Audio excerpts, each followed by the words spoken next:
दोस्तों, मीडिया में खबरें आ रही है कि डोनाल्ड ट्रंप ने 5 दिन का सीज फायर किया है और बहुत सारे लोग भी यही मानते हैं कि अब अमेरिका ईरान के ऊपर हमला नहीं करेगा।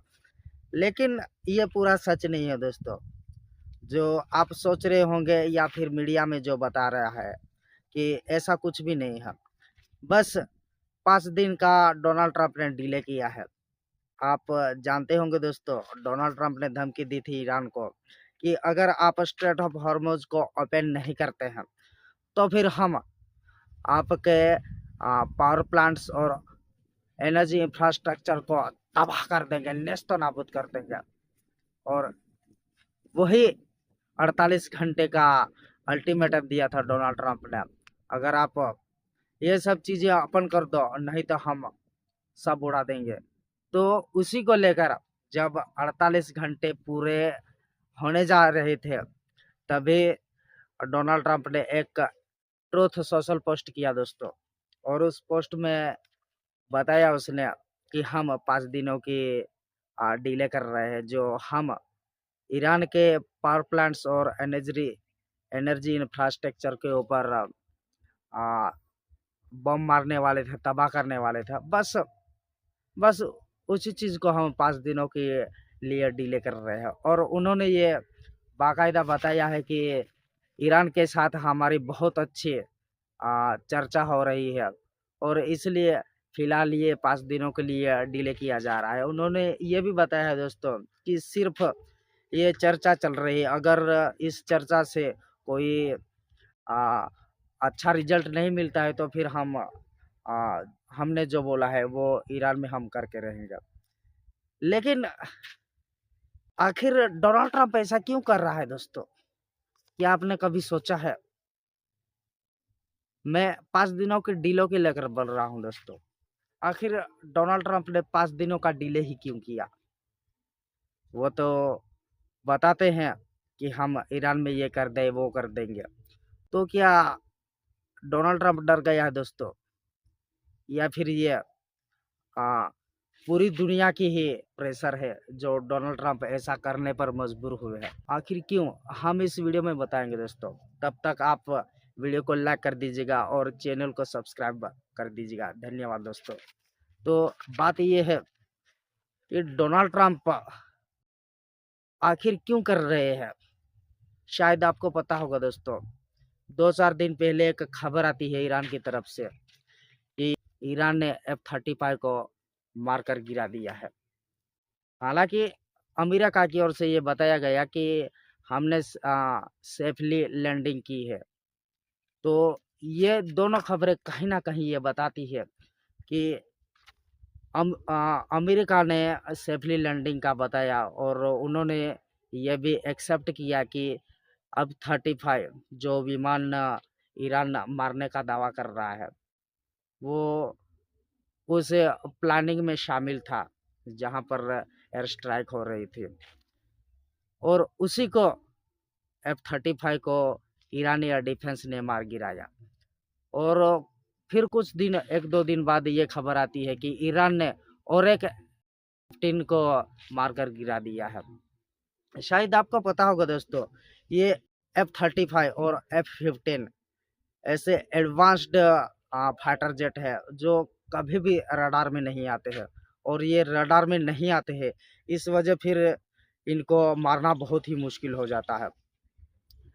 कोई अगर इस तरह का 5th जनरेशन का फाइटर जेट किसी देश में उसके हवाई अड्डे पर या हवा में सुरक्षित बहुत ही शानदार तरीके से कैसे वो जो भी एक्शन कर रहा है या जो भी टारगेट होते हैं उसके, वो उसके ऊपर टारगेट फिक्स करके मारकर, बम मारकर जो भी करना है तो वो कर कर चला आता है। और उस देश के रडार को ये पता भी नहीं चलता है क्योंकि ये स्टेल्थ टेक्नोलॉजी से बने होते हैं। लेकिन ईरान ने दावा किया है कि हमारे पास एक ऐसा डिफेंस सिस्टम है। दोस्तों, ईरान के पास 3 डिफेंस सिस्टम है। एक पावर 373 और एक नहीं, 2 है दोस्तों। 2 है तलाश और एक है माजिद। ये और उन्होंने ईरान ने तलाश डिफेंस सिस्टम से ही F-35 और F-15 फाइटर जेट्स को मार गिराने का दावा किया है। और आप जानते होंगे दोस्तों कि ये F-35 और F-15 कितने एडवांस टेक्नोलॉजी से बने हैं। तो इस हिसाब से कहीं ना कहीं डोनाल्ड ट्रंप और अमेरिका ये भाप गए हैं कि इन 5th जनरेशन फाइटर जेट्स की जो कमजोरी है वो ईरान ने पकड़ ली है। दोस्तों बहुत सारे जानकारों का मानना है और बहुत सारे ऐसे विशेषज्ञों का मानना है कि ये जो भी ईरान के पास तलाश डिफेंस सिस्टम है, ये रडार में F-15 या फिर F-35 या फिर जो भी फाइटर जेट होते हैं 5th जनरेशन के, उनका रडार इस वजह से पकड़ पाते हैं क्योंकि फाइटर जेट की जो इंजन की गर्मी होती है, ऊर्जा होती है, उस ऊर्जा से ईरान का तलाश डिफेंस सिस्टम पकड़ लेता है। ये बहुत ही एक तरह से समझ लो दोस्तों, ये अमेरिका के लिए एक बहुत ही बड़ी कमजोरी है जो ईरान ने पकड़ ली है। और शायद इसलिए अब अमेरिका डर रहा है कि अगर हम 48 घंटे के अंदर कहीं ईरान के ऊपर एयर स्ट्राइक करने जाते या फिर जो भी अमेरिका की तरफ से बताया गया था, जो भी टारगेट बताए गए थे, अगर उनको वो मारने के लिए जाते तो फिर उनके लिए बहुत ही ये मुश्किल खड़ी हो जाती, क्योंकि ये जो भी ईरान के डिफेंस सिस्टम है, मैंने आपको बताया, ये डिफेंस सिस्टम इनको आसानी से कहीं भी शिफ्ट किया जा सकता है, आसानी से, बहुत ही आसानी से। और ये मोबाइल से चलने वाले डिफेंस सिस्टम है। और इसी वजह से, हालांकि दोस्तों ये जो बासिद और तलाश एयर डिफेंस सिस्टम है, ये शॉर्ट रेंज में ही काम आते हैं, लेकिन ईरान क्या करता है, इन तीनों एयर डिफेंस सिस्टम को ईरान क्या करता है कि उस खास लोकेशन के ऊपर तीनों को तैनात करता है। और तीनों के तैनात होने की वजह से बासिद और ये तलाश डिफेंस सिस्टम तो शॉर्ट रेंज के हैं, लेकिन पावर एयर डिफेंस सिस्टम है, ये 300 किलोमीटर तक मार करने की क्षमता है इसकी। और बहुत सारी जानकारी ये बताते हैं कि रूस का S-400 से टेक्नोलॉजी से ये बनाया गया है। हालांकि ये इस फैक्ट में कितनी सच्चाई है या नहीं, ये तो हमें नहीं पता है, लेकिन बहुत सारे जानकारी यही बताते हैं कि ये जो बावर 373 ईरान का डिफेंस सिस्टम है, ये रूस से के S-400 से मेल खाता है। तो दोस्तों कहीं ना कहीं अमेरिका इन ईरान के तीनों एयर डिफेंस सिस्टम से बचना चाहता है। इनके 5 दिनों का टाइम इसलिए ले रहा है क्योंकि कहीं ना कहीं इन एयर डिफेंस सिस्टम को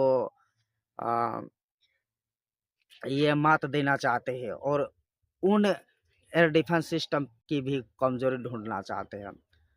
हालांकि ये जो 5th जनरेशन के फाइटर जेट है अमेरिका के F-35 और इस तरह के, ये फाइटर जेट क्या करते हैं, जो किसी भी देश का रडार होता है एयर डिफेंस सिस्टम का, वो एक रेंज भेजता है, फिर उस रेंज से अगर स्टील्थ फाइटर जेट होते हैं तो रडार पकड़ ना सके, इसीलिए स्टील्थ टेक्नोलॉजी से वो फाइटर जेट बनाते हैं, तो उन्हें समझ में नहीं आता है। और फिर उन जो रडार एयर डिफेंस सिस्टम के रडार होते हैं, उनके किरणें जब निकलती हैं तो वह उन किरणों को पकड़कर उस एयर डिफेंस सिस्टम को जैमिंग कर देता है।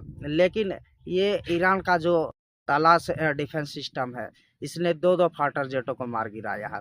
और ये इतने बेहतरीन तरीके से मार गिरा है, ये कोई रडार सिस्टम के किरणें नहीं भेजता है, बस इंजन के उष्णता को ऑब्जर्व कर लेता है, पहचान लेता है और फिर टारगेट फिक्स कर देता है। और ये बहुत ही बड़ी कमजोरी साबित हुई है अमेरिका की फाइटर जेट्स की। और ईरान का ये एडवांस्ड डिफेंस सिस्टम बहुत ही तगड़ा है। और एक बात है दोस्तों, आप शायद जानते होंगे, अमेरिका बताता था कि हम ईरान में ग्राउंड फोर्स तैनात करने वाले हैं। ग्राउंड फोर्स में उनका ये मतलब था कि ये जो भी एयर स्ट्राइक करते हैं या फिर जिस भी लोकेशन के ऊपर टारगेट फिक्स करके बॉम्बार्डिंग करते हैं, ये इन्हें इन सभी चीज़ों की वजह से, जो मैंने आपको बताया डिफेंस और इस तरह की चीज़ों की वजह से, ये उतने अच्छे से नहीं कर पाते थे। और इसी वजह से कहीं ना कहीं अमेरिका और डोनाल्ड ट्रंप और उनके जो भी सहयोगी हैं, वो ये सोच रहे हैं कि ईरान में हम ग्राउंड फोर्स उतारे, लेकिन ग्राउंड फोर्स उतारना भी इतना आसान नहीं है। और इतनी छोटी सी इतनी छोटे से समय में इतना सब कुछ करना भी बहुत मुश्किल होता है। इसलिए कहीं ना कहीं डोनाल्ड ट्रंप और अमेरिका के युद्ध मंत्री ये सब प्लानिंग कर रहे हैं कि ईरान को कहीं ना कहीं हमें 5 दिन या 6 दिन जो भी है उसका टाइम ले ले। और फिर अमेरिका ये भी चाहता है कि पूरी दुनिया में उसकी इमेज बनी रहे, क्योंकि आप जानते हैं अगर अमेरिका इस तरह नहीं बोलेगा कि ईरान समझौता कर रहा है और ये सब कर रहा है, तो उसकी इमेज पूरी दुनिया में कहीं की नहीं रहने वाली है। लेकिन हालांकि दोस्तों, ईरान के विदेश मंत्री और संसद के जो भी अध्यक्ष हैं, उन्होंने बताया है कि हमने ऐसा कोई समझौता नहीं किया है और नहीं आगे भी नहीं करने वाले हैं, जब तक एक परमानेंटली सीज फायर नहीं होता है और हमारी शर्तों के ऊपर सीज फायर नहीं होता है, तब तक हम ऐसा कुछ नहीं करने वाले हैं। तो दोस्तों, अगर जो ईरान का दावा है कि हम इस तरह से 5th जनरेशन के फाइटर जेट के इंजन्स की उष्णता को महसूस कर कर हमारा रडार और एयर डिफेंस सिस्टम उस फाइटर जेट को टारगेट करके मार देते हैं, तो कहीं ना कहीं अमेरिका जो पूरी दुनिया को बताता है कि हमारे फाइटर जेट्स बहुत तगड़े हैं, एडवांस्ड है, और फिर वो पूरी दुनिया को बेचने की कोशिश करता है। और आप जानते होंगे दोस्तों कि अमेरिका के जो फाइटर जेट्स होते हैं वो अरबों खरबों डॉलर्स के होते हैं, और इसलिए कहीं ना कहीं अमेरिका बचने की कोशिश कर रहा है कि ईरान जैसे देश ने एडवांस डिफेंस सिस्टम बनाकर उनके 5th जनरेशन के फाइटर जेट्स को मार गिराया है। तो इस वजह से पूरी दुनिया में उसकी इमेज थोड़ी डाल मॉडल तो होने ही वाली है। और एक तरफ रूस और चीन को अगर ईरान ने ये सब डाटा दे दिया, अमेरिका के फाइटर जेट्स की क्या कमी है, क्या फायदा है, क्या नुकसान है, और किस तरह से इन्हें मारना है या जो भी है, तो फिर अमेरिका जो सुपर पावर बनकर घूमता है, उन्हें कहीं ना कहीं रसिया और चीन से थोड़ी बहुत थ्रेट तो होगी ही, क्योंकि वो 5th जनरेशन के फाइटर जेट्स जो अमेरिका के बहुत ही एडवांस्ड और टॉप लेवल के फाइटर जेट्स है, उनकी अगर कोई कमजोरी रूस, चीन और ईरान जैसा छोटा देश अगर पकड़ लेता है, तो फिर रूस और चीन तो क्या ही करते होंगे। तो आप जानते होंगे दोस्तों, रूस और चीन कितना डेवलप्ड है और वो क्या कर सकते हैं। और इसलिए कहीं ना कहीं डोनाल्ड ट्रंप की ओर से 5 दिनों डिले करके बचने की कोशिश है, और उन एयर डिफेंस सिस्टम को किस तरह से तबाह किया जाए या फिर किस तरह से हमारे फाइटर जेट्स को बचाया जा सके, इसके ऊपर वो काम कर रहे हैं। और कुल मिलाकर ये कंक्लूजन निकलता है दोस्तों कि ईरान का एयर डिफेंस सिस्टम बहुत ही एडवांस्ड है, और वो किसी भी देश को इस एयर डिफेंस सिस्टम की टेक्नोलॉजी शेयर कर सकता है, चाहे वो रूस हो, चीन हो या कोई और देश जो अमेरिका का दुश्मन हो। और इस वजह से कहीं ना कहीं अमेरिका बचने की कोशिश कर रहा है। आपको क्या लगता है दोस्तों? अगर आपको भी बिल्कुल यही लगता है कि अमेरिका बचने की कोशिश कर रहा है या फिर जो भी है, तो आप कमेंट बॉक्स में बताएगा। और जो मीडिया में बताते हैं दोस्तों, मीडिया में ये चल रहा है कि जब डोनाल्ड ट्रंप ने धमकी दी कि स्ट्रेट ऑफ हॉर्मुज को ओपन करो, नहीं तो हम 48 घंटे के अंदर ईरान के पावर प्लांट्स और एनर्जी इंफ्रास्ट्रक्चर के ऊपर हमला कर देंगे और पूरी तरह से तबाह कर देंगे। उसके पलटवार में ईरान ने ये कहा है कि हम, अगर आप ऐसा करोगे तो मिडिल ईस्ट में जो भी आपके पावर प्लांट्स है या फिर मिडिल ईस्ट का जो भी वाटर प्लांट्स है, हम उन सब को तबाह कर देंगे। और फिर बताना तुम दुनिया को कि ये मिडिल ईस्ट पूरे जो भी 8-10 कंट्री है वो किस तरह से पानी पिएंगे। आप जानते हो दोस्तों, ये मिडिल ईस्ट में जो भी पानी जो लोग पीते हैं, सिविलियंस यूज करते हैं, ये सब समुद्र का पानी होता है। और इनके वाटर प्लांट्स लगाकर फिर समुद्र के खारे पानी को, गंदे पानी को ये प्यूरिफाई करके मीठा बनाकर पूरे देश में फिर ये लोगों को यूज करने के लिए देते हैं। और इसीलिए ईरान ने कहा है कि आप हम पर हमला करके देखो, फिर बताओ, हम बताते हैं कि हम क्या कर सकते हैं। और इसलिए कहीं ना कहीं ईरान और पूरी दुनिया का कहीं ना कहीं अमेरिका के ऊपर प्रेशर तो है, और इसलिए ये सब डिले करने की एक कोशिश है। हालांकि ये आगे चलकर क्या होता है हमें ये देखना होगा। तो दोस्तों, ये वीडियो यहीं समाप्त होती है। अगर आपको ये वीडियो अच्छी लगी हो तो प्लीज़ कमेंट बॉक्स में बताएगा और साथ ही वीडियो को लाइक कीजिएगा। धन्यवाद दोस्तों। जय हिंद।